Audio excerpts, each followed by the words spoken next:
Hej alle sammen, og velkommen til dagens video. I dag tager vi et nærmere kig på noget, der kan have en direkte indvirkning på vores økonomi, nemlig inflation. Hvordan kan vi så borgere forstå og håndtere inflationen? Lad os udforske det sammen. Først og fremmest, hvad er inflation?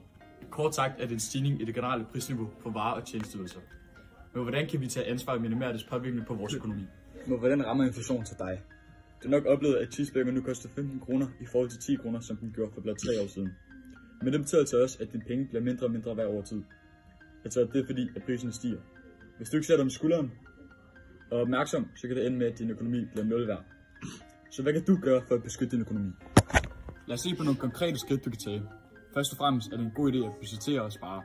Ved at have et klart overblik over dine udgifter og indtægter, kan du bedre tilpasse dig ændringerne i priserne. Noget andet du kan gøre er at investere dine penge i aktier eller valutaer.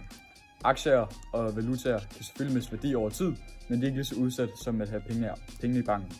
Derfor er det en god idé at investere penge i aktier og valutaer, og hvad ved, det kan være at du rammer jackpot og bliver den næste Elon Musk. Et andet vigtigt punkt er at være en klog forbruger. Sammenligne priser, hold øje med tilbud og overvej at købe i bulk, når det er muligt. Det gælder med at minimere påvirkningen af prisstigninger på dit daglige indkøb, såsom den her flis. Og husk ikke at bruge penge bare for at bruge penge, især hvis økonomien er stram, eller når der blandt andet skal kraftig inflation. Krigen i Ukraine har gjort el- og varmepriserne tårnhøje, så det kunne være en god idé at skrue lidt ned for varmen, og sove med en ekstra tyk dyne, eller bare gå rundt i huset med en ekstra tyk sweater.